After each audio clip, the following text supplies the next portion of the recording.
Assalamualaikum warahmatullahi wabarakatuh. Bismillahirrahmanirrahim. Alhamdulillahilladzi arsala rasulahu bil huda wa dinil haqq liyudhhirahu 'ala ad-dini kullih walau karihal musyrikun. Liyudhhirahu 'ala ad-dini kullih wa kafa billahi shahida. Wa asyhadu an la ilaha illallah wahdahu la syarika lah wa asyhadu anna Muhammadan 'abduhu wa rasuluhu la nabiyya ba'dah. Allahumma shalli wa sallim wa barik alaihi wa ala alihi wa dhurriyyatihi wa sahabatihi wa man tabi'ahum bi ihsanin ila yaumiddin, amma ba'd. Jemaah sekalian, ikhwatal iman rahimani wa rahimakumullah.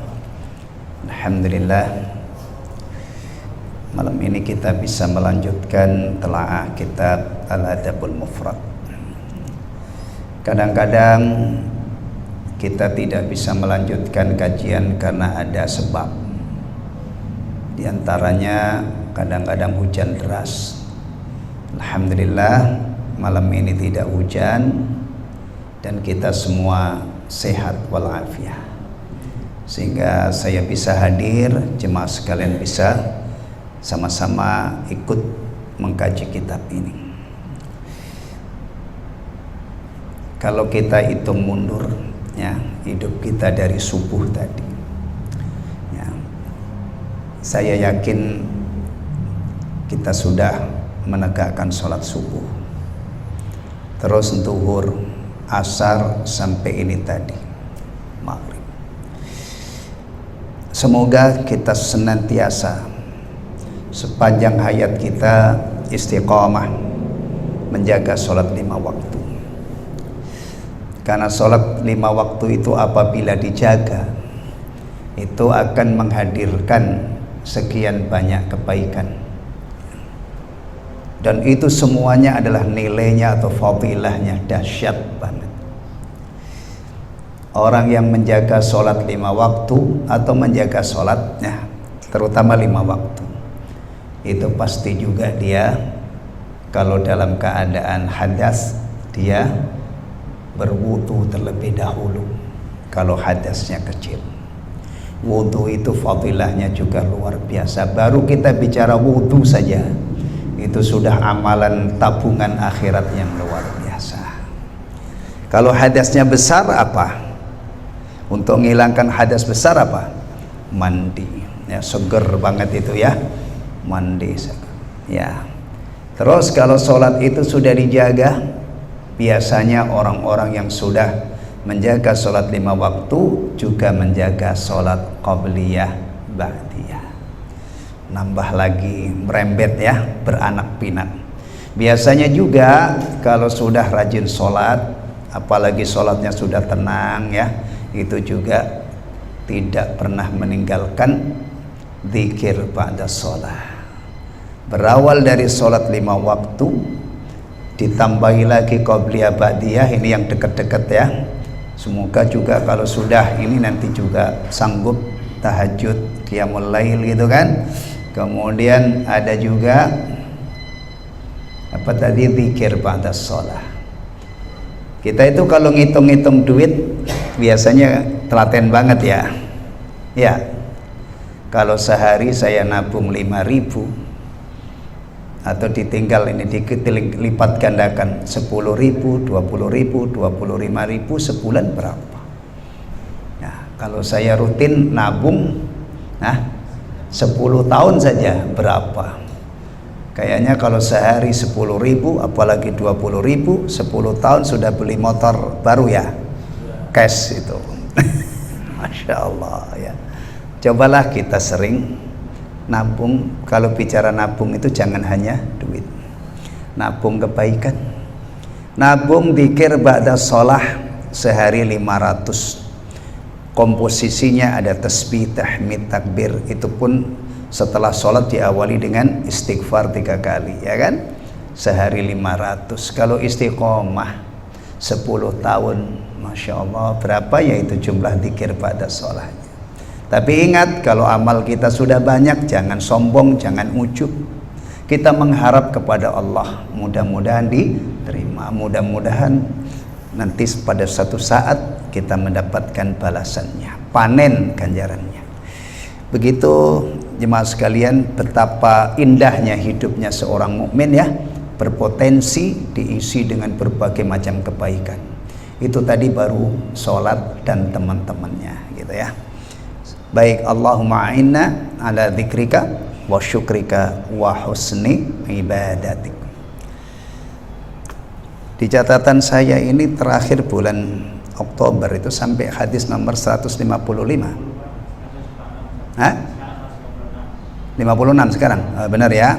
Ini data loh, jangan dilawan. Bukan hanya ingat-ingat, ada datanya. Baik. Ikhwatal iman rahimani wa rahimakumullah. Kita mulai dari hadis nomor 157. 156 kita lewati ya, karena hadisnya ini dhaif. Tayyib.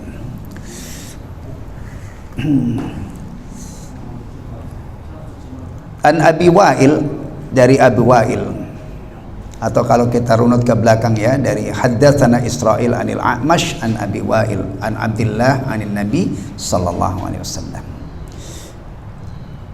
Dari Abu Israil menceritakan kepada kami dari Al-A'mash, dari Abu Wa'il, dari Abdullah, dari Nabi sallallahu alaihi wasallam.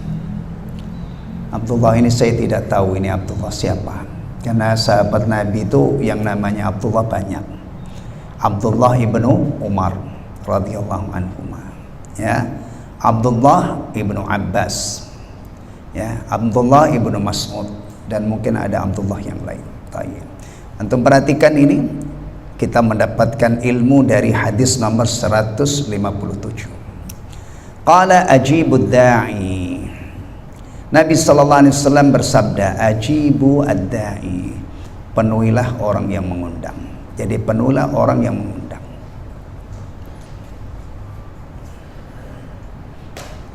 Baik. Kemudian wala taruddul hadiyah. Jangan kalian menolak hadiah. Kemudian wala tadribu al-muslimin. Jangan kamu memukul orang-orang Islam atau kaum muslimin. Baik, yang pertama tadi apa di situ? Penuhilah apa itu, Pak? Yang pertama undangan ya. Kita ini alhamdulillah diciptakan oleh Allah menjadi manusia. Manusia itu hidupnya berkelompok, bersosial, bermasyarakat. Dan ingat baik-baik, kita sebagai orang Islam itu dihadirkan di tengah-tengah masyarakat, menjadi orang yang punya keterkaitan dengan orang lain, tidak menyendiri. Bahkan kadang-kadang kita ini kumpul, bahkan bukan kadang-kadang ya, orang Islam itu kerjaannya kumpul. Bagaimana tidak, sholat 5 waktu, kalau kita laki-laki apalagi tetangga masjid itu dipanggil, ayo sholat, warka'u ma'ar raki'in, kumpul ya, iya, sholat berjamaah, kumpul ya kan. Dan kumpulnya itu ya diacak, tidak kayak di PT-PT yang saya lihat itu, misalnya ada tulisan ini parkirnya B nomor sekian sekian sekian, ini parkirnya enggak, ini tempat terbuka, soft pertama ini, siapa cepat siapa dapat. Jadi orang Islam itu tidak dari rumah, itu tidak menargetkan saya nanti di samping Pak Yadi, saya nanti di samping Pak Fulan, enggak, pergi entah siapa yang nanti akan di sampingnya, tidak peduli ya. Seandainya itu di sini Pak Prabowo, kemudian di sampingnya itu menteri, kemudian di sampingnya ada apa itu pekerjaan di kantor yang paling rendah biasanya apa? OP misalnya, nggak apa-apa. Masya Allah, untuk bayangkan itu orang Islam itu biasa kumpul, dipanggil hayya 'alas shalah, hayya 'alal falah, responsif dia, ya kan, berebut untuk mendapatkan soft terdepan. Tapi kalau sudah penuh, yang nggak usah geser-geser kayak bocah gitu ya, nggak usah. Kalau sudah penuh ya mana yang dia dapat. Itu kan. Jumatan jamaah, Id apalagi jamaah, haji masya Allah berkumpul bertemu orang dari berbagai belahan bumi ini, berbagai benua, gamaisan kumpul. Ya, ini Nabi mengajari kalau kita diundang untuk suatu undangan yang mubah gitu ya, yang baik, bukan undangan untuk maksiat, dianjurkan untuk mengijabah, menghadiri. Kadang-kadang nikah ya, orang yang menikahkan putra putrinya dia ngundang. Bahkan khitan juga ya, khitan ya. Khitan itu banyak yang mengadakan walimah, walimatul khitan. Ya. Kalau di tempat saya sana khitan itu rame banget. Bahkan dulu waktu saya di khitan itu dari saya disembelin kerbau. Bener. Ya. Kakak saya rahimahullah itu malah sampai 2 ekor. Rata-rata sampai sekarang ada kan kita diundang walimah khitan, atau ada hajat yang lain lah, mungkin syukuran, punya rumah baru, akikah dan lain sebagainya, datengin. Antum bisa bayangkan kira-kira kalau ada orang punya hajat yang memang umumnya itu, apalagi secara syar'i itu dianjurkan untuk mengundang orang, tiba-tiba nggak ada yang datang. Gimana itu? Bayangin orang mengharap kedatangan orang-orang yang diundang, tiba-tiba tidak ada yang datang. Oh, itu sedihnya kayak apa? Nah, dari situ saja sudah terlihat ya. Nah, datangin undang. Nah, biasanya juga begini ya, begini. Ini hidup bermasyarakat, jangan egois. Orang yang umumnya memperhatikan undangan orang lain, nanti kalau satu saat dia mengundang, insya Allah juga pada hadir ya. Ya, padahal bahkan kadang-kadang itu ikhwatal iman ya, itu benar-benar apa ya, ada merasa saya harus menghadiri saudara saya, undangan saudara saya, karena waktu kemarin saya menikahkan anaknya dia juga hadir. Itu ya, benar nggak itu? Nah, ya kalau itu nggak benar ya buktinya saya sendiri. Saya kemarin tuh safar ke Jepara, itu tujuan utamanya adalah menghadiri undangan sahabat karib saya. Pertimbangan saya karena 2 kali saya menikahkan anak saya, beliau hadir. Masa, nah akhirnya saya punya merasa apa namanya, harus berbalas, apa istilahnya ya, bukan balas budi ya, harus mengimbangi lah itu. Wala taruddul hadiyah, jangan menolak hadiah. Hadiah itu diajarkan oleh Rasulullah, dan ini hadisnya diapal oleh anak-anak TK jemaah sekalian. Anak-anak kita, saya malah sudah tidak punya anak TK. Kalau bicara TK itu cucu. Ya, nggak tahu kalau seumur-umur saya masih punya anak TK itu, wah, masya Allah ya. Iya, jarang kan? Yang seumur saya 60-an itu rata-rata anak bungsunya itu udah, itu anak bungsu saya itu pontot saya udah hampir selesai kuliahnya, ya kan? Kalau bicara cucu umur saya Pak Yadi, bicara usia TK itu cucu Pak ya. Itu diantara hadis-hadis pilihan yang diajarkan, tahaddau tahabbu, saling memberi hadiah maka kalian saling mencintai. Nih Rasulullah SAW di satu sisi menganjurkan umatnya untuk saling berbagi hadiah, di satu sisi jangan menolak hadiah, kecuali kalau memang itu tidak boleh diterima. Misalnya petugas ya, petugas yang memang menunaikan kewajiban kemudian dikasih hadiah, yang enggak. Tapi kalau dalam arti hadiah ini hadiah yang netral memang ya, tidak ada motif untuk nyogok misalnya atau lain sebagainya ya, terima. Tahaddau tahabbu. Wala tadribul muslimin, dan jangan memukul kaum muslimin. Jangankan memukul gitu ya. Kalau kita pelajari apa yang diajarkan oleh Nabi, berawal dari al-muslimu akhul muslim. Seorang muslim itu saudara bagi muslim yang lain. Saudara kok digebuk, dipukul itu cocok apa enggak? Ya enggak lah. Saudara itu mestinya menjaga hubungan persaudaraan, dipupuk dengan segala hal yang bisa mengakrabkan, dihindari semua hal yang bisa merenggangkan ya, tidak sampai memutus, merenggangkan. Dan itu kalau kumpul, kita kumpulkan ya. Di sini kita dilarang untuk memukul, di sisi yang lain kita diperintah untuk tersenyum ketika ketemu sama muslim. Ya, kita dianjurkan untuk bermusafahah, bersalaman kalau memang momennya. Tapi kadang-kadang itu tidak bisa salam ya, menebar salam. Menebar salam itu kata Rasulullah SAW faedahnya akan menjadikan kaum muslimin saling mencintai, ya kan? Bertutur kata yang bagus, menghormati yang tua, menyayangi yang kecil dan seterusnya. Yang dilarang apa? Banyak. Yang paling sepele misalnya dilarang untuk melihat orang dengan tatapan yang tajam, karena itu membuat dia salah tingkah salting. Itu aja nggak boleh. Ada orang duduk berdampingan, ini ada orang tiba-tiba memisahkan, duduk di tengahnya tanpa izin, itu juga sudah tidak boleh. Melakukan hal yang menimbulkan rasa takut, ngacung-ngacungkan ini, kita tidak boleh ngacungkan benda tajam atau senjata.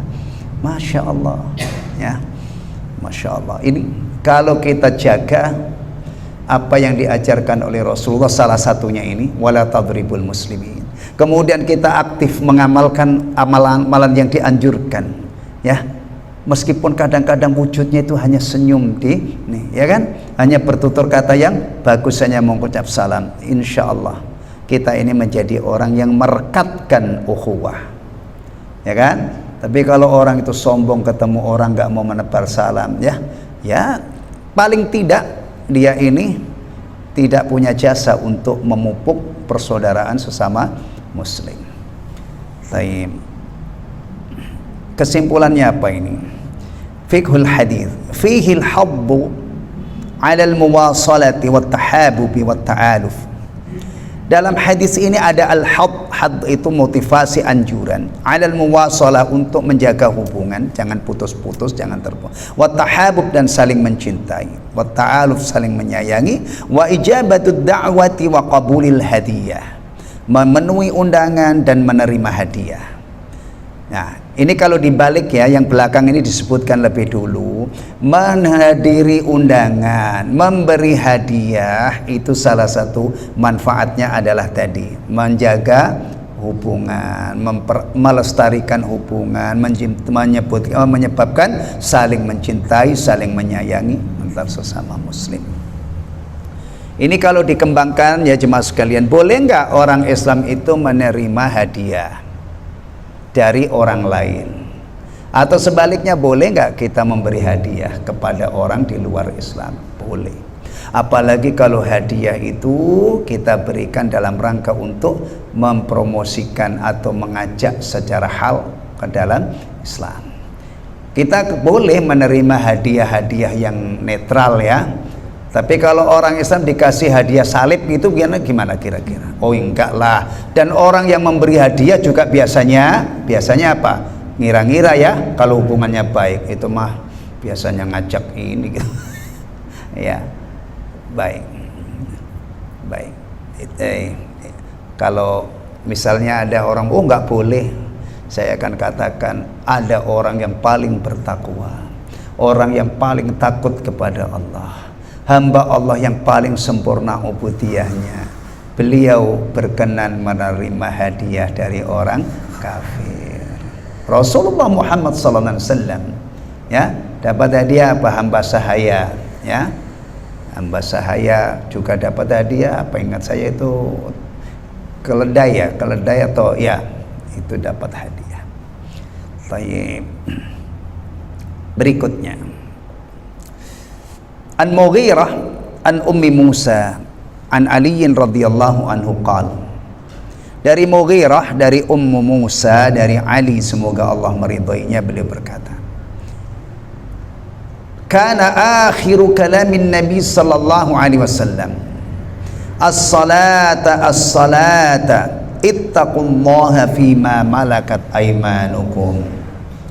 Ini penting banget ya, Masya Allah. Ini kalau dijadikan materi khutbah misalnya ya, kemudian ditambahi dengan yang lain, insya Allah jamaah Jumat itu yang mendengar khutbah dan faham khutbah yang disampaikan, insya Allah pulang itu dia punya semangat untuk menegakkan sholat 5 waktu. Atau setidaknya sang khatib jazahullahu khairan telah mengingatkan kaum muslimin tentang pentingnya menjaga sholat 5 waktu. Ali menceritakan kana akhiru kalamin Nabi sallallahu alaihi wasallam, ucapan Nabi sallallahu alaihi wasallam yang terakhir adalah as-salata as-salata, salat salat salat. Kalau dikaitkan dengan perintah yang lain berarti apa? Jagalah salat, jagalah salat. Karena di dalam Al-Qur'an perintahnya hafidhu 'alas salawat. Nah ini jaga, pelihara. Kalau kita bicara jagalah salat, itu yang pertama dan utama apa? Salat Jumat? Bukan. Salat tarawih? Bukan. Salat duha yang dengar-dengar ngelancarin rizki? Bukan.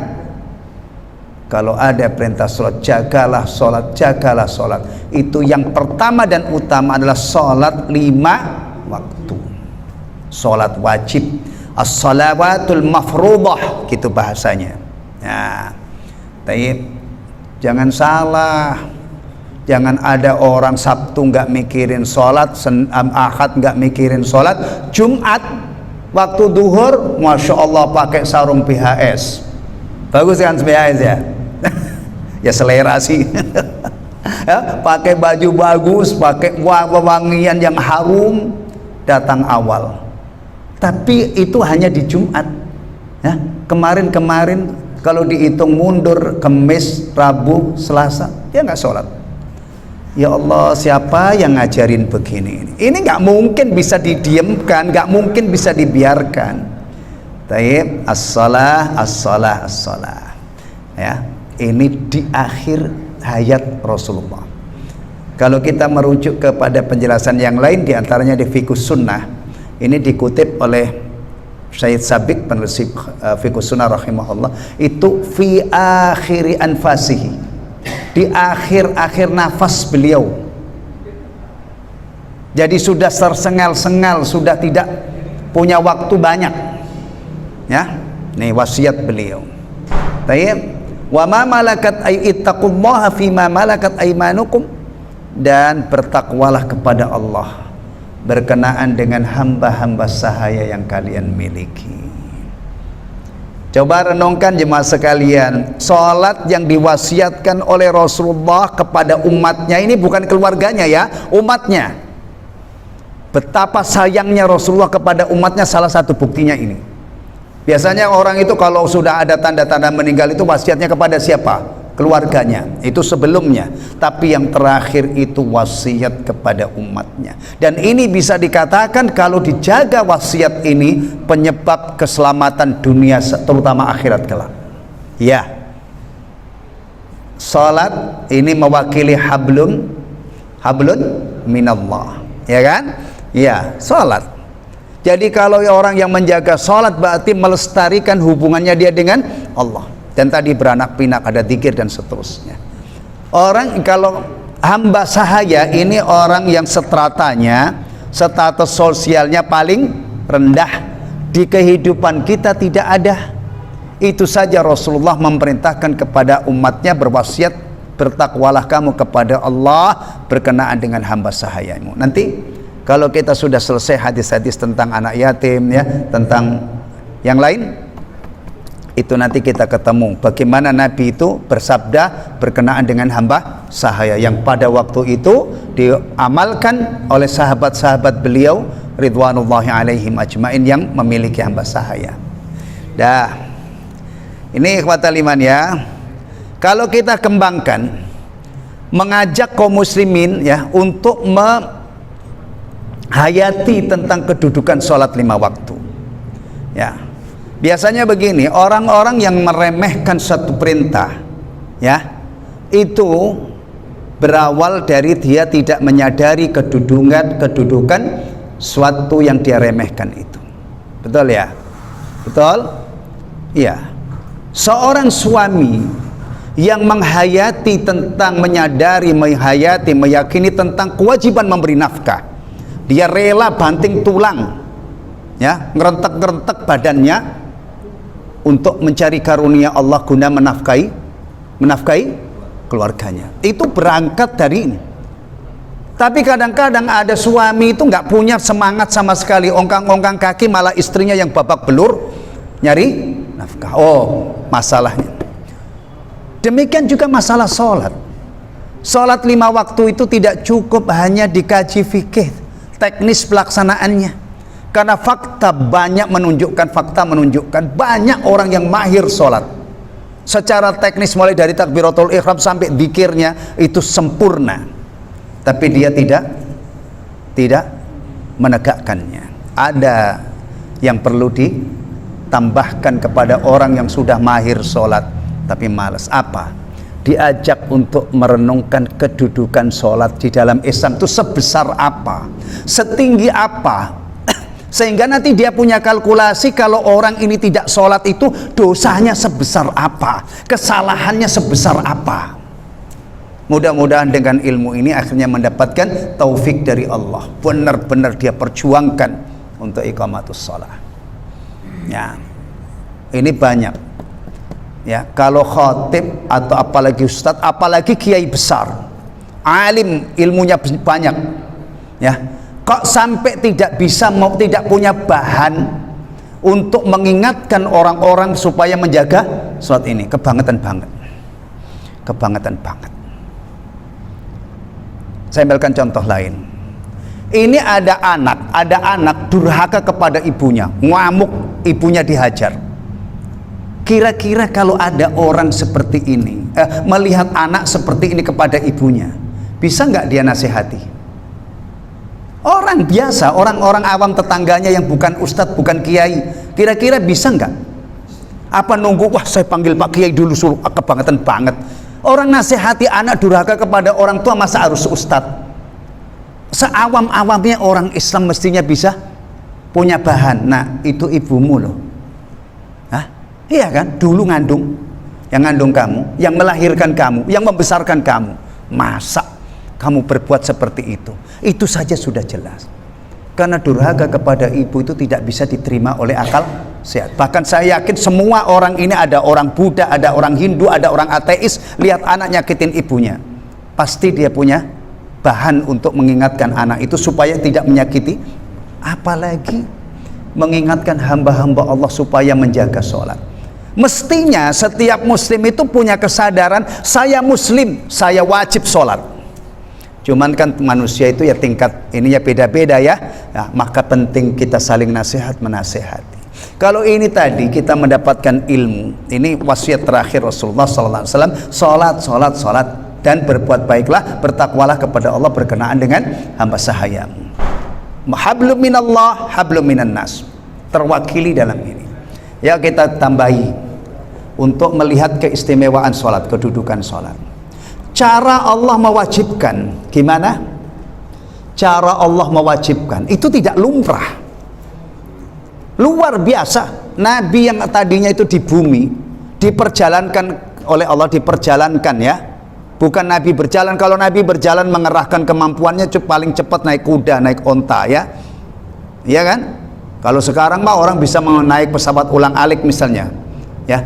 Zaman diperjalankan oleh Allah dari Makkah ke Masjidil Haram, dari Masjidil Haram ke Masjidil Aqsa, kemudian ke Sidratul Muntaha, Mi'raj, di atas langit ke sana. Ini kalau kita baca hadis Nabi tentang Isra Mi'raj, terutama tentang Mi'rajnya itu, ini panjang.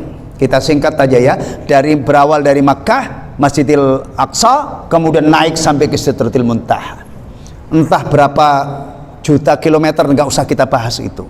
Yang jelas kita meyakini inilah peristiwa benar-benar terjadi, salah satu mukjizat terus di atas langit yang ketujuh sana, Sidratul Muntaha ya. Allah wajibkan berapa kali? 50 asalnya. Kemudian Nabi balik ketemu Musa alaihissalam. Musa berbagi pengalaman, umatmu nggak bakalan kuat, kamu harus minta kembali, minta pengurangan. Akhirnya bolak-balik dikurangi tinggal 5 itu. Allah berfirman, kalau kita telusuri hadisnya, la yubaddalul qawlu ladayhi. Udah ketika sampai 5 itu Allah tidak merubah firmannya, ditetapkan 5. Wa innalaka bihadil khamsin, Dengan sholat 5 waktu ini setara dengan 50 itu, tolong ingat-ingat. Alhamdulillah sholat yang diwajibkan itu 5 kali, tapi nilainya sama dengan 50 waktu. Allahu Akbar. Ini kalau urusan dunia jemaah sekalian. Saya yakin kalau urusan dunia ini ya, itu akan diceritakan dengan penuh semangat. Wah, saya itu dapat mobil bagus, harganya itu murah banget. Tadinya itu dia minta sekian, saya tawar. Kira-kira Pak Yadi, di dunia otomotif ada orang ini tertarik mau beli mobil, penjualnya mengatakan 500 juta, dinego tinggal 100 juta. Oh, itu pasti cerita penuh semangat, ya kan? Atau anak-anak muda yang Masya Allah, yang mungkin punya berburu sepatu, diskonnya itu 70% plus berapa? 20, ya, nyaris gratis itu kan. Oh, itu dapat Adidas ori, kemudian naik ori, ya kan. Cerita sama temennya dengan wah, saya dapat barang bagus. Tahu nggak, ini aslinya 3, sekian, ternyata cuma 500.000 barang target. Itu baru gitu kan. Nah, ini sholat dari 50 kali ditetapkan tinggal 5 kali. Kita masih kayaknya itu kayak ngesot aja, nggak ada semangat untuk aneh. Dah, ya kan? Kedua, istimewanya apa? Dibangun masjid. Masjid itu bagian dari sholat. Orang yang tidak usah apal Alfiyah Ibnu Malik, orang yang ngerti tasrif lugawi, sajadah yasjudu masjid. Masjid itu apa, nang? Santri-santri pemula itu kalau ditanya, itu isim makan, Pak. Isim makan berarti tempat sujud, namanya masjid. Dibangun, ya Allah, yang membangun itu dijanjikan rumah di surga. Yang memakmurkannya, Masya Allah, punya peluang 27 kali lipat ganjaran sholatnya. Sholat isya berjamaah seperti qiyamul lail semalam suntuk. Sholat subuh berjamaah seperti full qiyamul lail semalam suntuk. Separuh malam untuk isya, subuhnya Allahu Akbar. Dikumandangkan adzan. Anda muslim, Anda memiliki keyakinan saya wajib sholat. Sholat itu dulu Allah memerintahkannya saja segitu hebohnya, segitu dahsyatnya. Dah, ditambah lagi kalau kita pelajari sholat ini ibadah yang tidak bisa ditinggalkan dalam keadaan apapun.